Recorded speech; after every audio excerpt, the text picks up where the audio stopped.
طيران فوق سماء حي القابون.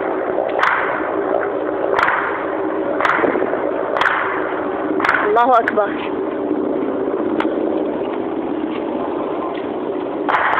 أكثر من 3 شهداء في حي القابون.